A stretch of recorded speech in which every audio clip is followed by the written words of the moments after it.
So, a very good afternoon to everyone present here. My name is Milind Sharma, and I'm going to be your lead instructor in this workshop about the C programming language. Before going any further, I would like to thank CS50, which is Harvard University's introduction to the intellectual enterprises of computer science and the art of programming. Much of this course's syllabus and pattern is inspired from it, not to mention the presentation style and few of the slides. The online IED, which stands for Integrated Development Environment, that will be used for the demonstrations is also made by CS50 staff. Thanks a lot to David Malin and the whole of CS50. So, as a small note about C again, in this course, we are going to take a look at C, which is also known as the mother of all modern programming languages. We are going to take a look at its features and learn how to write clean and efficient code in it. By the end of this course, you will have the complete understanding of basics of C. This will allow you to learn more about data structures, operating systems, and even low-level game development using OpenGL. Okay. So now enough of my blabbering. Let's talk about some real work. And as we can see in this picture, like most of us who haven't programmed before may think about coding like this due to like media and pop culture influences. Large flying walls of random letters, numbers with an amount of green terminals open. And like, for example, using a 3D tool to hack NASA with HTML. So let me tell you, this doesn't happen. The concept of programming is actually pretty simple. It's the process of giving a computer series of instructions on certain inputs to get an output. So it's basically manipulation of data. But how can a computer understand data? They can't interpret languages like English, Hindi, Russian, Klingon like we humans do. Instead, computers can only understand binary or zeros and ones. Let's take a look what it actually looks like. So as we know, 0 to 9, these are our numbers in the decimal system or most commonly known as the base 10 system in computer science. But in binary for base 2, there are only two numbers, 0 and 1. Now, what does a human brain interpret when we see this number? We can read it aloud as 123. But why is that? Because the place value of 3 is 1, 2 is 10, and 1 is 100. And then we can add all of this to get 100 plus 20 plus 3, which is 123. Now, if we want to count increasing from 0 to 10, we do like this: 0, 1, 2, 3, 4, 5, 6, 7, 8, 9. And then we put a 0 in the ones place and a 1 in the tens place. This is 10. And the reason why it's known as the base 10 system is because the basis of the place value is 10 to the power 2 to the power 1 to the power 0, and it's keep increasing to 3 to 4 to 5 like this. Now, in binary, the basis of the place value is 2. It goes like this: 2 to the power 0, the power 1, 2, 3, 4, and so on. So it is like this: 2, 4, 8, 16, 32, 64. And counting in binary is pretty different. As we know, there are only two numbers in binary, 0 and 1. So here's how counting looks like in it. This is 0 in binary, this is 1. And there is no 2 in the binary system. So what we do instead is put a 1 in the 2's place and a 0 in the 1's place. Now for 3, we add a 1. So this is 2 times 1 plus 1 times 1. This is 3. Now for 4, we do this. This is for 5. This is for 6. And this is for 7. We can also include it by writing 10000 like this, 3 zeros. Now, how will this actually help us?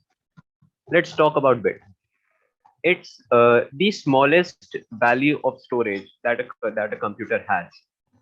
We can imagine this black screen as the memory of our computer, and this small white box as a storage, as a place to store data actually.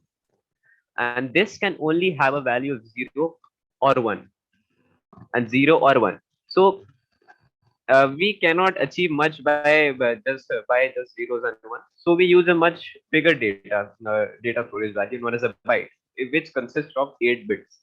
it can have a value of 0 ranging from 0 to 255.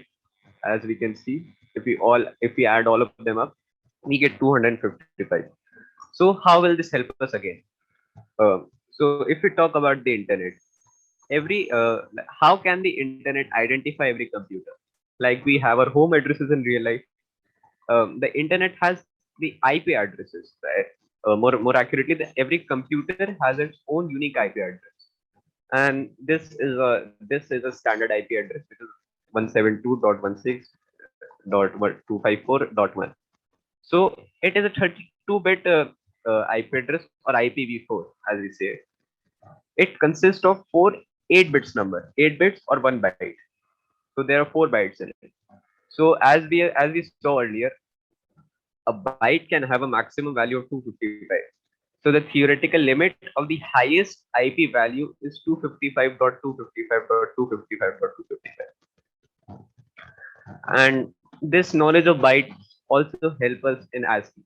ASCII is basically like when we text someone. For example, if I send a text to someone, how can a computer understand what I'm sending? Like as I said, the computer only understands zeros and ones. So how will it interpret high, for example? So this is known as an ASCII table. So this might look a little scary, but as we can see, like each letter has its own value in the decimal system. Like A has the value 65, B has the value 66, 67, and so on. The uppercase and lowercase values are different for each letter. Let's take a look at the letter F. It has the value of 70. So this is how we represent F in binary. This is 64 plus 8 plus 4 plus 2, which is 70. So as we saw earlier, that even printing something to the screen using binary is pretty hard. Like we saw, to print F, it is 0 1 0 0 1 1 0. So actually writing logic in binary becomes pretty hard. So we humans are pretty smart and made a concept or a thing known as programming language. So a programming language is a way of giving instructions to a computer, which is a little human readable. It is not totally human readable, but yes, humans can interpret. Now we can classify programming languages into two types. The first is using paradigms. So what a paradigm actually is, it's classifying programming languages on the basis of their features. So a programming language can be object-oriented, procedural, physics, declarative, etc. But the most common way of differentiating programming languages is using the system level, as I like to say. So as we have heard about Python, Java, JavaScript, etc., we hear that they are high-level languages. But what does this high level actually mean? So as we know, the lowest level of data storage is binary. Okay. So if we want to write logic, we can go to assembly, which is the next level, and then system level, and then high application. So let's take a look at Python, for example. Python is a different programming language. We will also cover that in a different series of lectures head by Shubham. So what happens in Python is actually Python gets converted to system level languages, then assembly, and then actually zeros and ones. And in this lectures, we are going to take a look at C, which gets converted into assembly and then binary. So everything in the computer gets converted to binary. It's just about how many steps does it take. Now let's take a look at C. C is one of the oldest programming languages that is still used. It is mainly used for creating operating systems. Its inventor is Dennis Ritchie, who worked at Bell Labs in the US. And the legendary book, the legendary computer science book, the programming language C, is also written by him and Brian Kernighan. And the inventor of Linux, Linus Torvalds, also created Linux using mainly C, 99% C. Now, this might seem a little intimidating, but this is how we print the text "Hello World." So, what "Hello World" actually is, when we learn a new programming language, we usually print the text "Hello World" to the screen. So, there are some English words in it, like include, main, print, "Hello World." So, how can a computer understand what it is? This is, we can say it is English. So what actually happens is the C code go through a special software known as compiler. So what this compiler does, it gives out machine code or assembly out. So I am highly simplifying here what a compiler does, but it basically gives out an output which can be executed. The C code cannot directly be executed. When it goes to a compiler, a different file is created and then it can be executed. So for example, if a file test.c gets passed to a compiler, the most common compiler is Clang and GCC. We are going to use Clang in this instance. If we pass test.c through Clang, a file named a.out gets produced. So, like, let's take a look at it using the CS50 ID.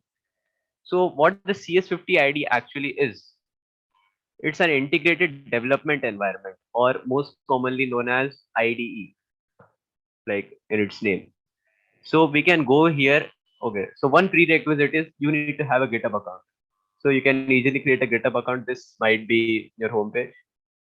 So, when we go, this is the main screen that we are going to see. We can go to file, open a new terminal.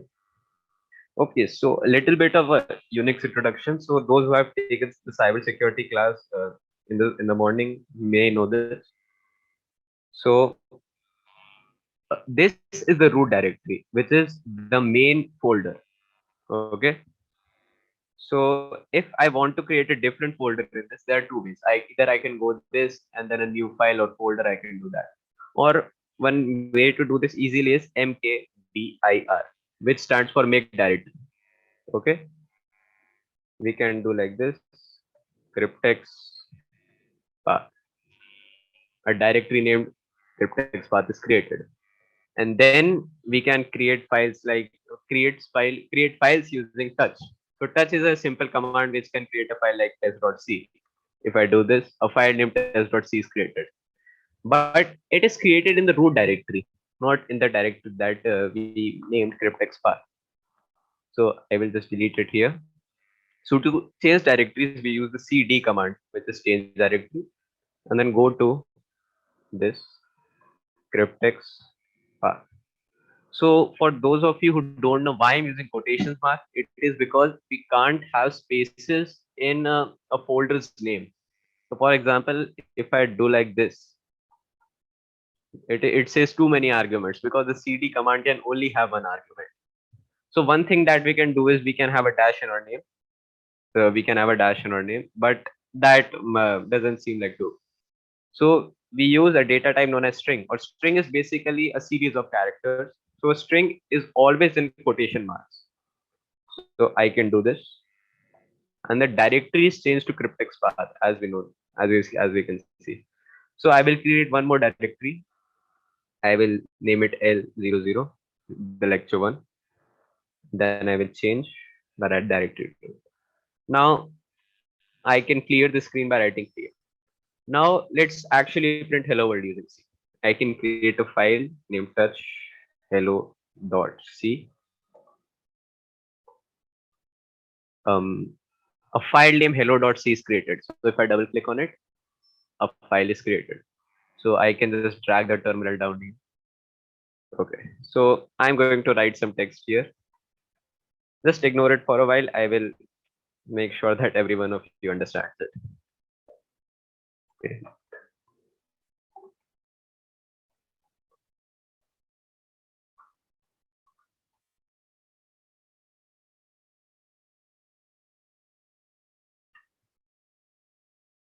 Okay. So this is the standard Hello World program, as I told you what Hello World earlier is. So to compile it, we use Clang. So to compile it, we write Clang and then hello.c. A file name a.out is created, as you can see. So this is the assembly output. It can't actually be opened, as you can see. Like there's some weird text here. So to execute the file a.out, we can write dot slash a.out. A.out. Hello world is written here, but the present directory is also printed with this. So we need a different line after the hello world. But like how to print a different line. We can't do something like this to print a different line. So we created a character, a new line character, which stands for backslash n. So what this actually does, it basically prints a new line after whatever text you have. So it should be inside the string. It cannot be like this. The backslash character is basically a normal character, which is not printed, but it has a special function, which is to print a new line. Now I can compile it again using clang hello.c. It is compiled again, and if I run a dot again, as we can see, hello world with a new line is printed. But the file a dot out doesn't make any sense. It stands for assembly output. For example, if we have many and many C files, there would be many a dot out files. Okay, so to actually make some sense of this, we can write clang dash o hello hello.c. So what this actually stands for is this O flag makes a file known as hello from the file hello.c.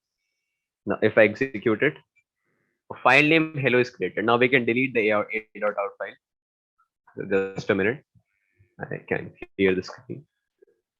So if I write dot slash hello, hello world is printed. But this is static text, and like, what is the meaning of learning how to write hello world again and again? What does this text actually do? So let's go one by one. Printf is actually a function which helps us in printing something to the console. I can write my name hello Milind here, and it will print hello Milind. Okay. So, and what does this int main void mean? Let's ignore the actual int main void, and this means a function. So what a function is, like daily we drink water. So drinking water is a function. So in C, everything resides in a function. Basically everything, 99% of the things that we execute resides in a function. So this is the function main. Let's ignore the void and int. We will discuss in the next class. We have created a function main with instruction to print hello world inside it. Okay. So the include standard io.h lines mean that the printf function is in this file. Okay, so if I remove this program is no longer going to work, because printf is not a file which is understandable by vanilla C.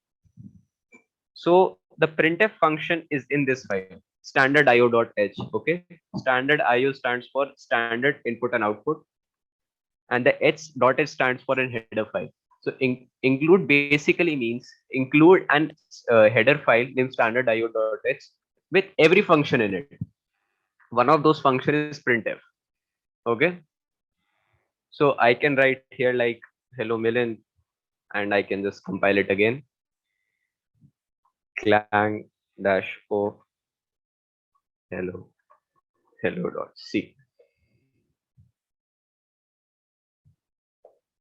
It prints hello Milind.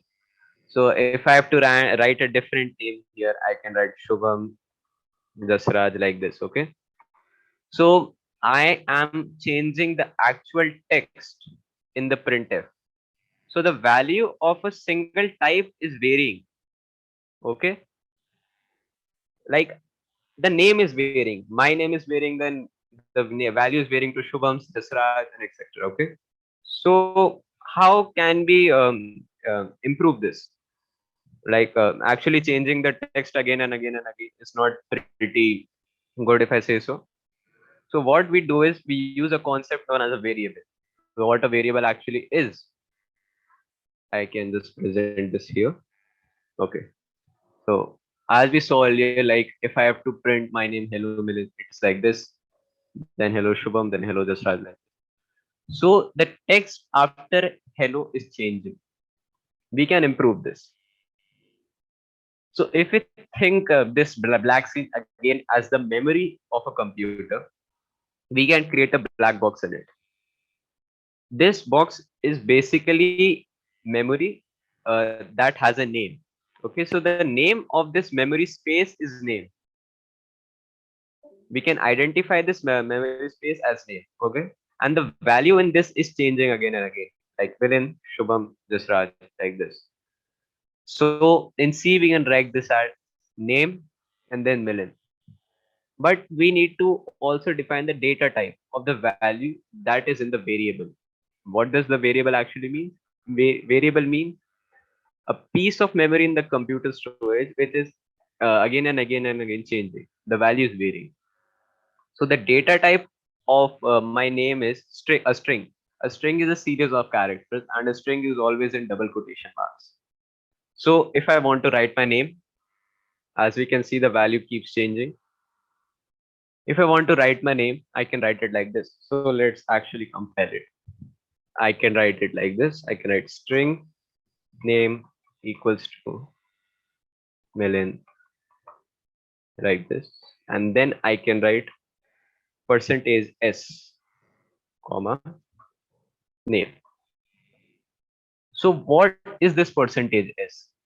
It is the percentage s is a placeholder for the value name. So the s stands for string, and the whole percentage s is a placeholder for the variable name. So whatever the value name is will be printed at this placeholder, because we have included the variable name after the printf, after the string. Okay, so if I do this, if I compile this, I can write clang hello dash oh hello hello dot c. What is happening? Expected files. Okay, so I think we have to write this too. Include string.h. We can write string.h because string is not a data type which is locally present in C. Okay, what does exist are pointers to string. We will discuss what pointers are in the last class. But string is not a native data type. No, string is not a native data type in the what we say C. So string is actually included in a library known as cs50.h. So cs50.h is created by cs50 staff, and the data type is created in this. Okay. So to compile it, I can write clang -o. I hope that this will compile, like is compiled. Okay, so the data type string is included in the file cs50.h. So I think by my mistake everyone here can understand that if there is something which is in someone else's file like cs50.h, we have to include it right by writing hashtag include and then the file name in angular brackets. Okay, I can write dot slash hello hi million. Okay, so if I want to print someone else's name after this, I can just copy it and then this. So let's try what will happen after this if I do this. String name. Previous definition is here.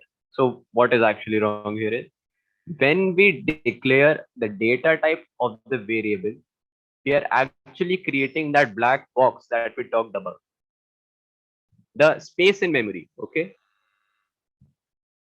So if I want to change the value of a variable after we have declared it, we do not have to write the data type. Okay? If I just write this, then I can compile it again. It compiled successfully. Then I can write dot slash hello, hello million and hello Shubham. So the value is changing. Okay, then I can write someone else's name here, like this Raj, and then I can compile it again. Okay, hello million, hello this Raj. Then I can create. So now what we have done here is we have learned about output. IO is the most basic understanding of a programming language that everyone should have. In IO we have only understand the output. Like we are only printing to the screen what the code is written. So we have to also learn how to take input from the user. Okay. So I can just present here. So as we can see, this is what I've done here. Now there are many other data types known as Boolean. Boolean has either has a value of true or false. Char is basically a single character. Like strings are in a double quotation marks, chars are only single quotation marks, and they can only have one value. For example, a single letter A or backslash does that. Double is basically a very big number. Float is a number which has a decimal point. Int is int is like a normal integer that we use. Long is also a type of integer. So as we can see, there are many integer types here. So they only vary in the amount, what is the upper value of a number that can be defined in it. So int has an upper value, for example, 25 million. I'm just assuming here. I don't know what the upper limit of int actually is. So the long has a bigger upper limit, for example, 25 billion. Okay. So if we try to include make a variable of type int with the value 25 billion, it will not work because int can have the maximum value of only 25 million and string, etc. So this is a special function known as get string. Okay. What this actually does it gets a string from the user. Different example of this is get int. It gets a number from the user. And so these functions are actually included in the CS50 library. Okay. And we have already included the CS50 library. So the compilation process when we use a function from another library is pretty different. If I write here string name is equal to get underscore string, I can pass a prompt here like write please write your name and a backslash n. It is very important. Then I can do this. Then I can just remove this. Now it will not compile because the type string is also included in CS50. But when we include functions from libraries which are written by another users, okay, we have to also link the file because CS50H is hosted in the cloud on the CS50 servers. Okay, so to compile it, I have to write clang dot o hello c slash lcs50. So what does this line mean? I'm using this text as we have done earlier, and I'm also linking the CS50 file because we are using the function get string from it. Okay, I can just compile it using this. Then I can write dot slash hello. Please write your name. I can write Milan. Hello Milan. Okay. So I can do one more thing. I can write int age equals to get int. Please enter your age. I can do this. Then include a different printf here. You are backslash I years old. So for string, the placeholder is backslash s, and for integer, it's backslash I. Okay, I can write backslash in here, semicolon, and then what value should be in the backslash I is the variable age. Okay, I can just clear this, and as we can see, like the writing this line for the compilation step can become pretty long in CS50 like this. So we can use another compiler. It is not, we cannot say it is a compiler, but as a function of a compiler, a make. Make is a command which converts a file into its assembly output. Okay. So if I write make hello, the program make will search for a file hello.c and it will convert it into the assembly output file named hello. And we don't have to write things such as LCS50 in it because the make program already does. As we can see, this is the thing. Like LCS50 is also here, Basho is also here, Hello is also here. So we know this. So make has already automated all of this for us. So I've already compiled it. I can add back this hello. Please write your name, Milind, and then age 16. Hello, Milind. You're 16 years old. So we can move forward. This is basically the end of this class. So this is as complex as we can get by what we have discussed today to print present. Yes. So this is a final program to print someone's name.